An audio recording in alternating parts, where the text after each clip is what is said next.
Welcome to Chemistry Lover, and this is the second part of the addition reaction to CC double bond.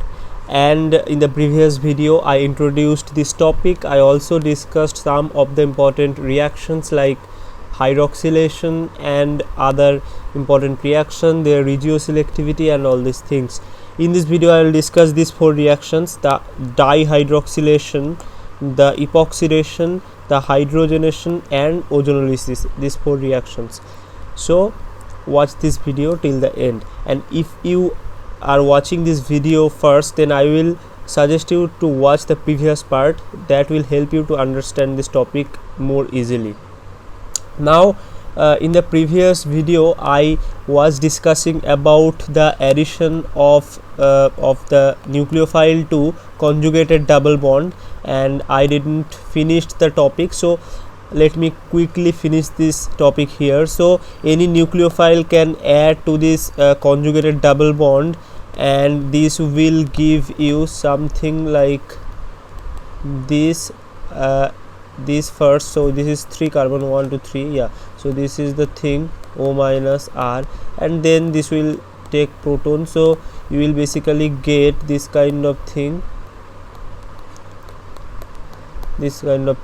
Now when this nucleophile is carbon based, for example, these are called active methylene groups, and from this type of compounds, or here you may have OET groups, it doesn't matter, but this group is important. This is called active methylene group, and if you treat this with base, you can easily pick up proton from here to generate this enolate, and this enolate will then react in a very efficient way to the unsaturated alpha beta carbonyl compounds like this, and this is called Michael addition.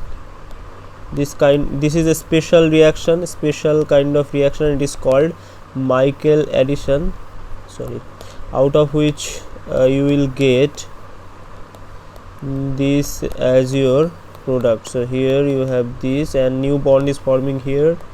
So this is 1 2 3 3 carbons, this is 1 2 3 3 carbons, and you will get this as your product. So this new bond is formed here, and this is called Michael addition.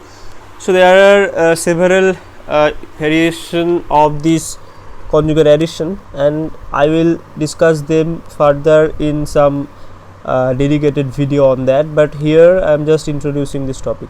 Okay, so here we finish our discussion on conjugate addition. Now let us come back to our today's topic and today's videos. That is, the first reaction which we are going to talk about is dihydroxylation. That is, if you have some alkene like this, you will add 2 oxygen atoms in the two sides, and that will generate this is called dihydroxide, and this is basically vicinal dihydroxide, vicinal. Now how you can get it? There are 2 ways to get it. One is you have to treat this alkene with osmium tetroxide, OSO4, that will generate this dihydroxide product. And if you treat this or another method is, if you treat this with alkaline KMnO4, potassium permanganate, you will get this. Now mechanism is same in both cases, so I will discuss mechanism with only one reagent. Okay, so the reagent is, if it is osmium tetroxide, it will react like this. So here you have the double bond, and this is kind of a concerted reaction to give you this kind of ester, osmium ester of osmium, OS, yeah. So this is osmium ester, and from here when this breaks, so it will so now what will happen? So you can see now hydrolysis will occur, H2O. So this OH will go, and it will basically hydrolyze. So another water will go from here, and it will basically hydrolyze. So after hydrolysis, the product you will get here is this dihydroxide, and the side product will be OSO4 2-. So the or OSO4 OH. So basically here the osmium is in +8 oxidation state, and after the reaction it will be in +6 oxidation state. So osmium is reduced and your alkene is oxidized. Now if you look carefully, this reaction will be stereospecific. So if you start with a cis alkene, if you start with a cis alkene, you will get the cis diol, syn diol. Okay, so this is the thing, you will get the syn diol. Similarly, if you start with a trans alkene, you will end up with trans diol. Yeah, so this is the product you will get. So this and this is same with both osmium tetroxide and KMnO4. So with these two reagents, the reaction is stereospecific, and you will get the retention of stereochemistry of your starting material, right? Now with when KMnO4 is used, along with that, another oxidizing agent generally used is NMO. Okay, this NMO will further recycle this KMnO4, because after the reaction KMnO4 will be reduced, and then this MNO, this is a, so if you can use MNO in catalytic amount, and if you add this if you use KMnO4 in catalytic amount, this MNO will generate again a higher oxidation state of manganese reagent, so that will drag the reaction further. Okay, so this is the dihydroxylation reaction. The second reaction which is important for a double bond is the epoxidation reaction. Epoxidation, and depending on the nature of the double bond, whether it is electron rich or electron deficient, you can have different reagents. Now if you have simple alkenes which are electron rich by their nature, they will undergo the epoxidation with the PAR acids. Now there are several PAR acids like metachloroperbenzoic acid, trifluoroparacetic acid. These two are widely used epoxidizing agent. So this is the reagent trifluoroparacetic acid. Now what is the mechanism of this reaction? And again this reaction is stereospecific. For example, if you use this kind of cis alkene, after the epoxidation you will get the cis epoxide. So this is also stereospecific. That means the reaction is single step reaction. Now how the reaction is occurring? So the mechanism is very beautiful, and we have to draw this in proper way to show this. So here you have one oxygen which will be the source of epoxidation, and here you have this hydrogen, here you have another oxygen. Okay, so here you have this group like this, and here you have this CF3. Okay, now from here the attack will take place to this oxygen, right? So if it attacks to the oxygen, it will go here, and now this will take the hydrogen here, and again this will come here. Okay, this is how the reaction will take place. And if I draw the transition state of the reaction, so you can see the transition state will look something like this: oxygen, this, and here you have this, all these atoms. So another oxygen is here, and this, so this one, yeah. So this is how the reaction will take place. Here you have hydrogen, this is another bond, and this is the CH3, this is one group, this is another group. So this is the transition state of the reaction.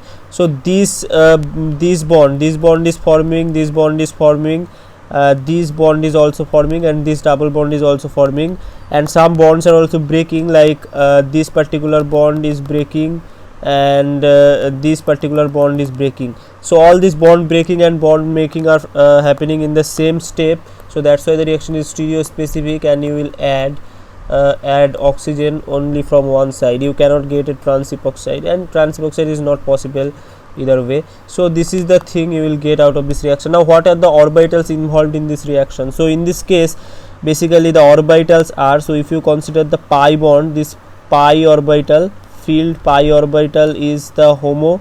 So this is the HOMO of alkene, and the LUMO is actually the OO bond sigma star. So this has a sigma star like this, So this is your sigma star.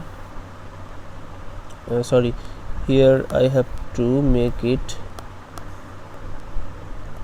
yeah. So with this sigma star, from pi to this sigma star, the electron is going, right? So these are the orbital involved. This is the LUMO. So sigma star of OO bond, this O bond is very weak and their sigma star has lower energy. So this sigma star is the LUMO and pi is the HOMO in this case. So any electron rich double bond will undergo the epoxidation reaction with this trifluoroporacetic acid or metachloroperbenzoic acid. Now if you consider two electrophiles, for example one simple alkene and another one with substituent, of course the substituted alkene will undergo faster reaction because it has high energy HOMO. Similarly, if you have strong electron donating groups like OMe, then even reaction will be even more faster, right? And what about the stereochemistry of this reaction? So let's say you have something like this alkene and you have a OH group. So this is a chiral center adjacent to this double bond. So what will happen then? Now you will get the epoxidation product on the same side where your OH group is. So this is the product you will get out of this reaction, same side of the OH group. Why? Because in this particular reaction what will happen? So let me draw the transition state for this reaction. Yeah, so this is the thing.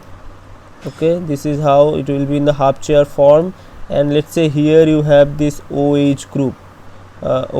So this is the double bond and this is your epoxidizing oxygen. So you have this hydrogen, sorry, this side you have this hydrogen, you have oxygen, you have this carbonyl group, you have this other R group. So now with this hydrogen there will be this interaction, this hydrogen bonding. This hydrogen bonding is there, so this particular hydrogen bonding is present with this hydroxide group, and due to this hydrogen bonding, it will direct the epoxidation reaction to take place from the same side where this OH group is. So that's why it will come from the same side where the OH group is, and their stereochemistry will be seen to one another on the same side. But if you now block this OH group with some A star, for example if you make this OR, then you will get reverse stereoselectivity. That is, the reaction will now take place on the bottom side of the plane and you will have this OR on the top side. Why? Because now this kind of hydrogen bonding is not possible as the hydrogen is missing. So now only steric and coulombic repulsion will work and you will get the epoxidation on the reverse side. So the epoxidation is stereo specific, one thing, and another thing, OH group will direct the epoxidation on the same side. Now what about the epoxidation on electron deficient groups like this? So this double bond is now electron deficient, and if you treat this with CF3 COOH, the reaction will not take place because the HOMO of this double bond has very low energy, so it cannot react with the LUMO of this oxygen bond. So in this case we use different epoxidizing reagent, and that is H2O2 OH minus, which you already encountered during hydroboration reaction. So what happens when you treat H2O2 with NaOH? So it will basically generate HO2 minus plus H2O. So this proves that H2O2 is stronger acid than H2O. Hydrogen peroxide is stronger acid than water. Why? Because due to the presence of another OH group, it will show the minus I effect, and that will stabilize this negative charge which is not present in OH. There is no other electronegative group, right? So that's why H2O2 is more acidic, or in reverse we can say that HO2 minus is less basic compared to OH minus, but at the same time this is more nucleophilic than OH minus. Why? Because of alpha effect. This is called alpha effect. I already discussed it in basic videos, you can watch that.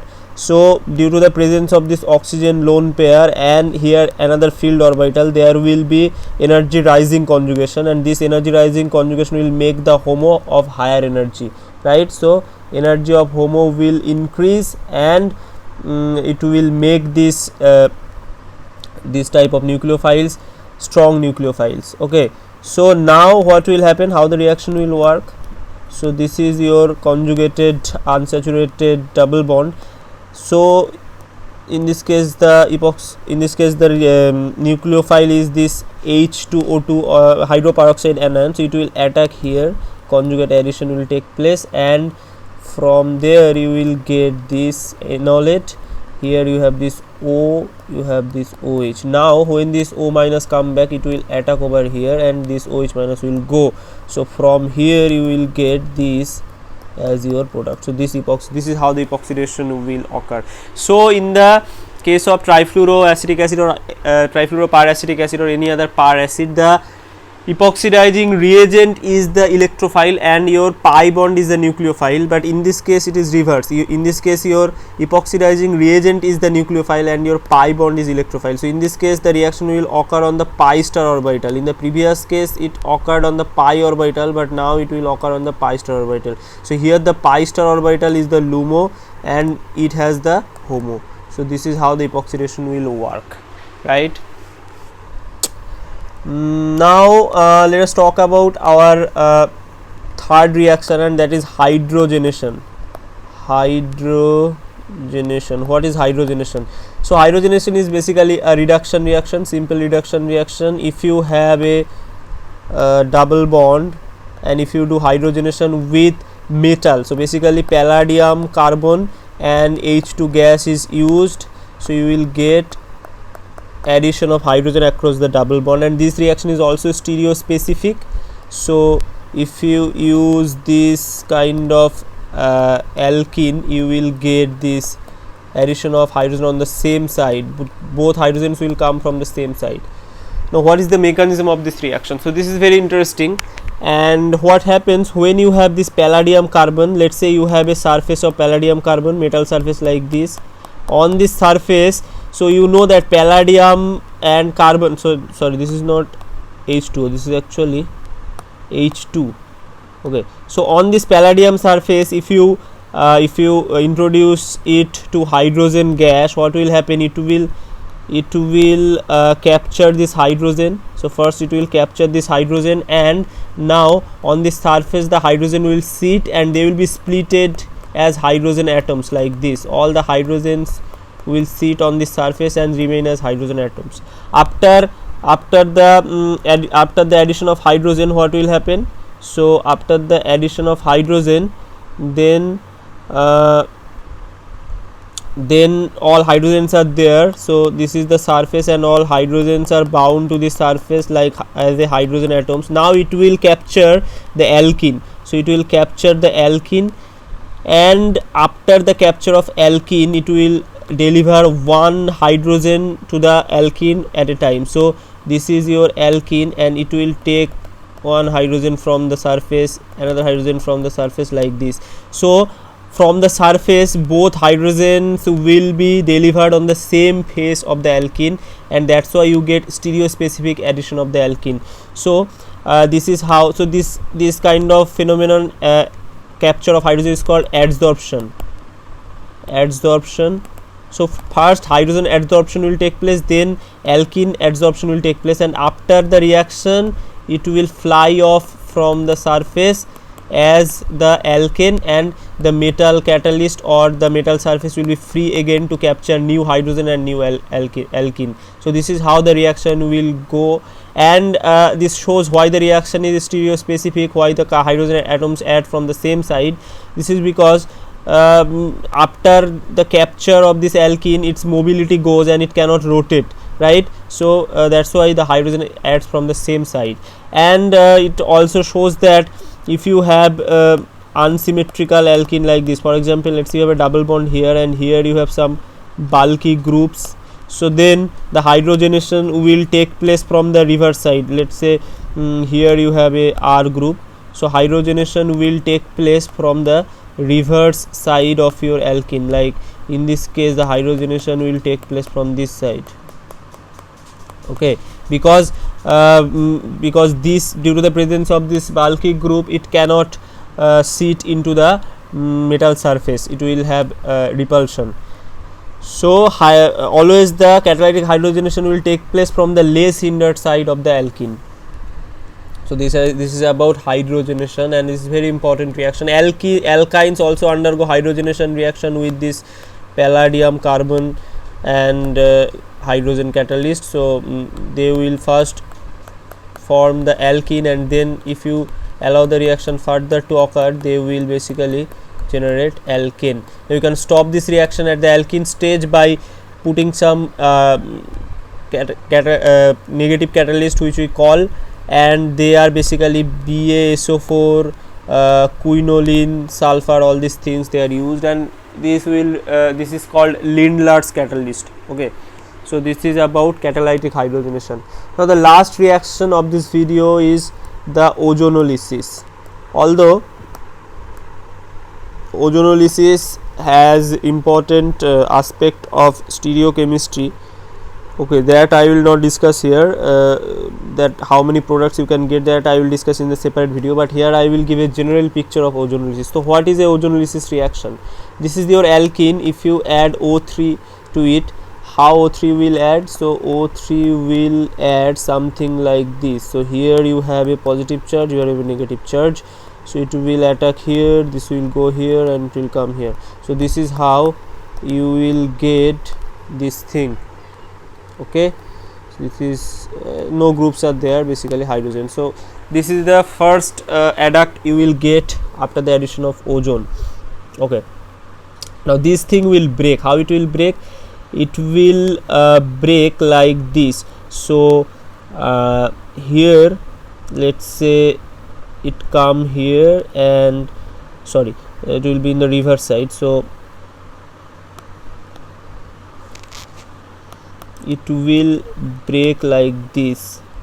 Okay, so from here what you will get? You will get in one side you will get this O minus and C plus, and in other side you will get simple CO group. Okay, now these two will again combine. So this is called mole ozonide,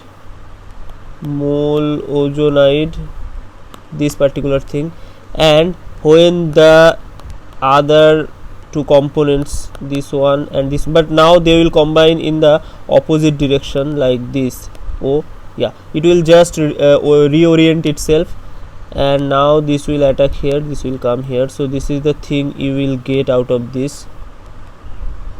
Okay, yeah, so this is the thing you will get, and this is called ozonide. This particular thing is called ozonide. Now on this ozonide you can have several reactions. So this is the structure of ozonide, and depending on with what you react it, you will get several products. For example, if you react it with NaBH4, you will get alcohol product, CH3OH, CH3OH. If you react it with sodium borohydride, if you react it with zinc and Me2S, you will get two aldehydes. Okay, if you react it with H2O2, what you will get? You will get two acids, HCOOH. So depending on the reagent, if you use H2O2, you will get acid of the corresponding. So this center, if you vary, you will get different acid, different alcohol, like that. So if you use H2O2, you will get acid. If you use sodium borohydride, you will get alcohol, and if you use zinc Me2S, you will get aldehyde. All these things you will get. So this is the ozonolysis reaction. It is very important reaction. Basically you have to remember that when you have a double bond like this, and if you do ozonolysis with zinc, so first step is O3, second step is zinc Me2S, you will get these two carbonyl groups. Similarly, if you add ozone gas and NaBH4, you will get these two alcohols. Similarly, if you add O3, and in the second step if you add if you add H2O2, you will get, so in this case you cannot get the acid because it is a secondary center, you will get basically the ketone also here, but if one is hydrogen, then you can get the acid. Okay, so this is the summary of ozonolysis reaction. Now depending on different groups present, for example, if you have all 4 groups different, R1, R2, R3, R4, then you will get more than one product on after ozonolysis reaction, and that is a different topic. I will discuss that in a separate video dedicated to ozonolysis reaction. Okay, so I think that I covered almost all important reactions of carbon-carbon double bond, and here I will finish the video.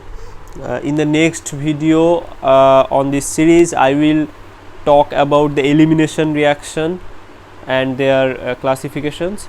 So if you like this series, then watch all the videos, because this I put a lot of efforts making these videos, and please share this video with your friends, and also subscribe this channel, and please press the bell icon so that you can get the notification. Thank you for watching.